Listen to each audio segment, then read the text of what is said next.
జై Shriram. How are you all? ఎలా ఉన్నారండి అందరూ? నేను బాగున్నాను. మీ అందరూ కూడా బాగున్నారని, ఇంకా చాలా బాగుండాలని మనస్ఫూర్తిగా కోరుకుంటున్నాను.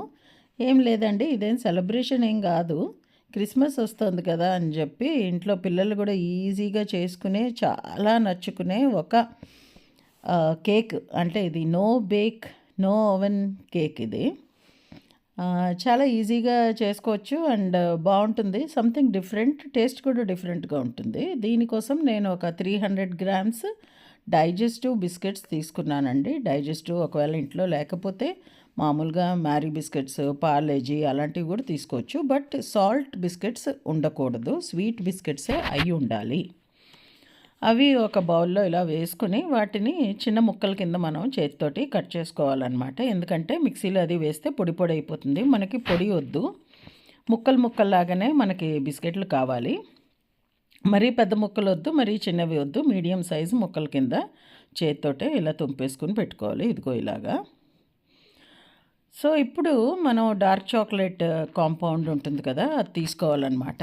నా దగ్గర ఉంది అండ్ బిస్కెట్స్ కూడా చాలా ఉన్నాయి. ఆ మధ్య ఒక షార్ట్లో కూడా పెట్టాను కదా, మా వారు చాలా బిస్కెట్స్ తెచ్చారు అని. సో ఆ బిస్కెట్స్ కూడా ఎలాగో అలా అవజేయాలి కదా, ఆయన తెచ్చి ఇంట్లో పడేశారు. ఇంకా వాటి సంగతి చూడడం అయితే నాదే కదా. పిల్లలు అన్ని రకాలు తినరండి, ఏదో చిన్నపిల్లలు ఇంట్లో తెచ్చినట్టుగా తెచ్చేశారు ఆయన అని నేను షార్ట్ చేస్తే దాని మీద కూడా చాలా కామెంట్స్ ఆయనకి డైరెక్ట్గా వచ్చేయట, మా వారి ఫ్రెండ్స్ వాళ్ళును. సో ఇది ఒక 250 గ్రామ్స్ డార్క్ చాక్లెట్ తీసుకున్నాను నేను. కొలవలేదు అప్రాక్స్గా, ఎందుకంటే ఆ కాంపౌండ్ ఏదైతే ఉందో అది 400 గ్రామ్స్ ఉంటుందన్నమాట. సో మనకు తెలుసు కాబట్టి హాఫ్ కన్నా కొంచెం ఎక్కువ తీసుకుంటే 250 గ్రామ్స్ అయిపోయింది. అండ్ ఇందులో ఫ్రెష్ బటర్ ఉంటే బటర్ వేసుకోవచ్చండి. నా దగ్గర బటర్ లేదు. నేను ఎప్పుడు కూడా బటర్ చేసిన తర్వాత వెంటనే నెయ్యి కాచేస్తాను. సో ఒక 90 గ్రామ్స్ వరకు మనం అందులో బటర్ వేయాలి. అప్రాక్స్గా వేయచ్చు, కొంచెం తక్కువైనా కూడా ఏం అవ్వదు. అండ్ ఇదంతా డబుల్ బాయిలర్ మెథడ్లో మనం కరిగించుకోవాలన్నమాట. కింద గిన్నెలో నీళ్ళు పోసి అది కొంచెం మరిగే వరకు హైలో పెట్టి, ఈ చాక్లెట్ గిన్నె ఏదైతే పెడతామో దానిపైన అది పెట్టినప్పుడు మటుకు ఇంకా సిమ్లోకి టర్న్ చేసుకోవాలి. అది కొంత మూడొంతులు మెల్ట్ అయిన తర్వాత కొంచెం మనం మలాయి వేసుకోవాలన్నమాట. మలాయి ఇంట్లో చేసుకున్నది ఉంటే ఓకే, నేను అదే వేస్తున్నాను. లేకపోతే అమూల్ దొరుకుతుందో అదైనా వేసుకోవచ్చు. రెండు లేకపోతే కొంచెం పాలు కూడా పోసుకోవచ్చండి, నష్టమేమీ లేదు. ఆ తర్వాత ఇంకో గిన్నెలో కొంచెం ఒక 2-2.5 టేబుల్ స్పూన్లు పాలు వేడి చేసి అందులో ఇన్స్టెంట్ కాఫీ పౌడర్ వేసుకోవాలి. నేను డేవిడ్ వాడుతున్నాను, ఏదైనా వేసుకోవచ్చు. ఒకవేళ కాఫీ అసలు తాగం, మా ఇంట్లో ఉండదు అనుకుంటే చిన్న శాషేస్ దొరుకుతాయి, 3 రూపాయలవి, అదొక ప్యాకెట్ తెచ్చుకుంటే చాలు. ఎందుకంటే 1.5 టేబుల్ స్పూన్స్ కన్నా ఎక్కువైతే పట్టదు. అది కొంచెం ఆ వేడి దాంట్లో వేసి కరిగించి అది కూడా ఈ చాక్లెట్ మిక్స్చర్ మనం తయారు చేసి పెట్టుకున్న దాంట్లో కలిపేసుకోవాలి. చాలా సింపుల్ అండి, తొందరగా అయిపోతుంది. ఓన్లీ థింగ్ ఈజ్ ఫ్రిడ్జ్లో పెట్టాల్సిన అవసరం ఉంటుందన్నమాట. అందువల్ల మనకి వెంటనే తినడానికి దొరకదు. బట్ ప్రాసెస్ అయితే చాలా సింపుల్ అండ్ ఈజీ ప్రాసెస్. దీనికి ఏం పెద్ద చాలా మెజర్ చేయాలి, కరెంట్ ఉండాలి, బేక్ చేయాలి, ఇదంతా ఏమీ గోల్లేదు. డిఫరెంట్గా ఉంటుంది, టేస్ట్ నచ్చుతుంది పిల్లలకి. Christmas is around the corner కదా, న్యూ ఇయర్కి కూడా ఏవో ఒకటి ఇలాంటివి చేయాలనుకుంటాం మనం. క్రిస్టియన్స్ కాకపోయినా ఆ పండగ మనం చేసుకోకపోయినా పిల్లలు ఇంట్లో ఉంటారు కదా క్రిస్మస్ హాలిడేస్కి, వాళ్ళు ప్రతి గంటకి ఏదో ఒకటి అమ్మ ఆకలి, అమ్మ ఆకలి అంటూనే ఉంటారు చిన్నపిల్లలు. సో వాళ్ళకి అందులో ఒక గంట క్రితం పెట్టింది మళ్ళీ తినమంటే తినరు, ఇందాక తిన్నాం కదా ఇంకేదైనా పట్టరు అంటుంటారు. సో అందుకని ఇలాంటివి లంచ్ టైంలో ప్రిపేర్ చేసి ఫ్రిడ్జ్లో పెట్టామనుకోండి, కొంచెం సెట్ అయిన తర్వాత మళ్ళీ రెండోసారి గనాష్ చేయాల్సి ఉంటుంది, అది చేసేయచ్చు.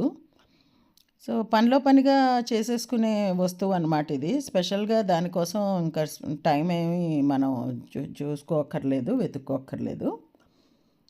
వర్కింగ్ ఉమెన్కి కొంచెం టైం టేకింగ్ అనిపిస్తుందేమో కానీ ఇంట్లో ఉన్న వాళ్ళకి పర్వాలేదు. వర్కింగ్ ఉమెన్ కూడా ఈ మాత్రం టైం అయితే స్పేర్ చేయగలరు అని అనుకుంటున్నాను నేను. ఎందుకంటే బిస్కెట్స్ అవి కట్ చేయడం అది పిల్లలకి అప్పచెప్పి ఒరే ఇది తింపండ్రా అంటే వాళ్ళే చిన్న ముక్కలు చేస్తూ ఉంటారు. ఈ లోపల మనం చాక్లెట్ డబుల్ బాయిలర్ చేసేసుకోవచ్చు. అలా హెల్పింగ్ హ్యాండ్ ఉంటే ఇంకా తొందరగా ఇంకా ఈజీగా కూడా అయిపోతుంది కదా. సో ఇప్పుడు ఈ బిస్కెట్స్ అన్నీ కూడా ఈ చాక్లెట్తో కోట్ అయ్యేటట్టు మేబీ ఒక 1 మినిట్ పడుతుందేమో కలిపేసుకోవాలి. ఇప్పుడు దీన్ని ఒక నెయ్యి రాసిన ట్రేలోకి మనం సెట్ చేసుకోవాలన్నమాట. ఈ సెట్టింగ్ దగ్గరే కొంచెం ట్రిక్కీ అండి. అదే బేకింగ్ అనుకోండి, మనం నెయ్యి రాసిన ట్రేలో డైరెక్ట్గా పోసి బేక్ చేసేస్తే తర్వాత ఈజీగా అది వచ్చేస్తుంది ఆ గిన్నెలోంచి. ఇది మనం ఇప్పుడు బేక్ చేయం, సెట్ చేస్తాం కాబట్టి తీయడం కష్టమవుతుంది గట్టిపడిపోయిన తర్వాత. అందుకని నేను ముందైతే కొంచెం ఇలా పిండి వేద్దాము, నెయ్యి రాసాను చూశారు కదా, గోధుమ పిండి వేసాను అనమాట డస్టింగ్కి. అయినా కూడా నాకు డౌట్ వచ్చింది, వస్తుందో రాదో, అలాగే ఉండిపోతే మళ్ళీ దాని పైన చేయవలసిన డెకరేషన్ ఉండిపోతుంది కదా, డబ్బాలోంచి రాకపోతే ఎలాగా, చేసింది అవుట్కమ్ కూడా ఉండాలి కదా అని చెప్పి ఈ కవర్ వేశాను. మీ దగ్గర క్లింగ్ ర్యాప్ ఉంటే క్లింగ్ ర్యాప్ వేయచ్చు, బటర్ పేపర్ ఉంటే బటర్ పేపర్ కొంచెం పెద్దది పెట్టుకోవచ్చు. పెద్దది అని ఎందుకు చెప్తున్నానంటే దాంతో బయటికి ఆ గిన్నెలోంచి బయటికి తీయడానికి సువిధ కోసం చెప్తున్నాను అంతే. సో నేను ఈ కవర్కి కూడా కొంచెం నెయ్యి రాశాను. నెయ్యి రాసి ఇదంతా దాంతో సెట్ చేస్తున్నాను అనమాట. బేకింగ్ దానికి ఇది జస్ట్ ఇది ఫ్రిడ్జ్లో పెట్టేదానికి మరి తేడా ఉంటుంది కదా. ఇప్పుడు ఈ చాక్లెట్ ఇప్పుడైతే పలచగా ఉంది కానీ ఇది కొంతసేపట్లోనే గట్టిగా అయిపోతుంది. ఆ బిస్కెట్కి గట్టిగా పట్టేసుకుంటుంది అనమాట. అప్పుడు ఆ గిన్నెలోంచి ఊడి రాదు. అందుకే అంత ఎక్కువగా నొక్కి నొక్కి చెప్తున్నది అది. కవర్ అయితే వేయవలసి వస్తుంది. ఒకవేళ క్లింగ్ ర్యాప్ ఉన్నా బటర్ పేపర్ ఉన్నా వెల్ అండ్ గుడ్, లేకపోతే నాలాగా మీరు ఇలా పాలిథిన్ కవర్ కట్ చేసి అందులో కూడా వేసి సెట్ చేసుకోవచ్చు. ఇప్పుడు ఈ మొత్తాన్ని తీసుకెళ్ళి ఫ్రిడ్జ్లో ఓ గంట పెడితే చాలండి. యాక్చువల్లీ అరగంటకే సెట్ అయిపోతుంది. సో నేను గంట పెట్టి కొంచెం అటు ఇటు తిరిగి వచ్చానమాట.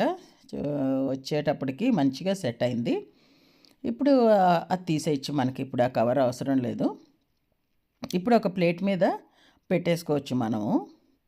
ఇప్పుడు మళ్ళీ మనం చాక్లెట్ గనాష్ అన్నది మళ్ళీ తయారు చేసుకోవాలి. ఎందుకు 2 సార్లు చేయాలి, ఇందా చేసావు కదా అదే పక్కన పెట్టి ఉంచుకొని మళ్ళీ ఇప్పుడు దీనిపైన వేసేయచ్చు కదా, ఎందుకు వీడియో లెంతీ చేయడానికి చేస్తున్నావా, అలాంటివన్నీ నన్నేం అడగద్దు. అలా చేస్తే అదేం ఉండదు అనమాట, గట్టిగా అయిపోతుంది రాయిలాగా. సో ఈ చాక్లెట్ గనాష్ అన్నది ఎప్పటికప్పుడే రెడీ చేసుకోవాలి. సేమ్ ప్రాసెస్ అండి, ఇందాకట్లాగే ఒక 100 గ్రామ్స్ తీసుకున్నాను మళ్ళీ డార్క్ చాక్లెట్ కాంపౌండ్. అందులో ఒక 30 to 35 గ్రామ్స్ ఘీ వేశాను. కొంచెం మళ్ళీ క్రీమ్ వేశాను. క్రీమ్ వేసి డబుల్ బాయిలర్ మెథడ్లో ఇలా పలచగా చేసింది దీని మీద మళ్ళీ పోసుకోవాలి. పోసుకోవడం వల్ల ఉపయోగం ఏంటంటే ఇది గ్లాసీగా చాలా బాగా కనబడుతుంది అన్నమాట మనకి. అండ్ డబుల్ లేయర్ ఉంటుంది చాక్లెట్, తినడానికి కూడా చాలా బాగుంటుంది. మేము ఆల్రెడీ తింటున్నాం, నేను నిన్న చేశాను, చాలా చాలా బాగా వచ్చింది. పిల్లలు కూడా చాలా హ్యాపీ ఫీల్ అయ్యారు. అంటే లాంగ్ ప్రాసెస్ కూడా కాదు కదా. అండ్ చాక్లెట్ కేక్లు ఇవన్నీ చేస్తూనే ఉంటాము. చాకోలోవా కేక్ కూడా నేను చేశాను ఆల్రెడీ, ఆ వీడియో షేర్ చేసి ఉన్నాను నేను. సో ఇవన్నీ చేస్తూనే ఉంటాం. నేను కూడా ఈ బిస్కెట్తో చేయడం ఇదే ఫస్ట్ టైం అనమాట. బట్ ఇంత ఈజీ అండ్ వెరీ టేస్టీ అని నాకు అనిపించింది. సో దీని మీద మన ఇష్టం వచ్చినట్టు గార్నిష్ చేసుకోవచ్చండి. నేను కేక్ గార్నిషింగ్కి ఇలాంటివన్నీ తెచ్చి పెట్టుకుంటూ ఉంటాను. చాకో చిప్స్తో చేస్తే ఏమవుతుందంటే సేమ్ కలర్ కదా, డిఫరెంట్గా కనబడదు అని చెప్పి నాకు ఇలా అనిపించింది, అందుకని నేను ఇలా చేశాను.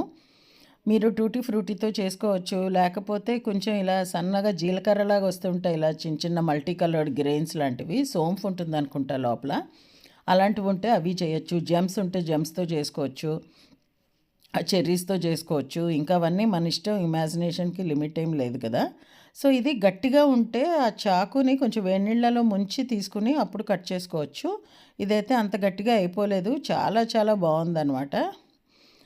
సైడ్స్ నుంచి చూడండి ఆ బిస్కెట్ పీసెస్ ఎలా కనబడుతున్నాయో, చాలా బాగుంది. Biscuit coated with chocolate, taste అయితే ఆసమ్ ఉందండి. మీరు బిలీవ్ మీ, ట్రై చేయండి, పిల్లలు చాలా ఎంజాయ్ చేస్తారు. మీరు ఎవరికైనా పెట్టినా కూడా మీ ఇంటికి వచ్చినప్పుడు వాళ్ళు కూడా చాలా హ్యాపీగా ఎంజాయ్ చేస్తూ తింటారు.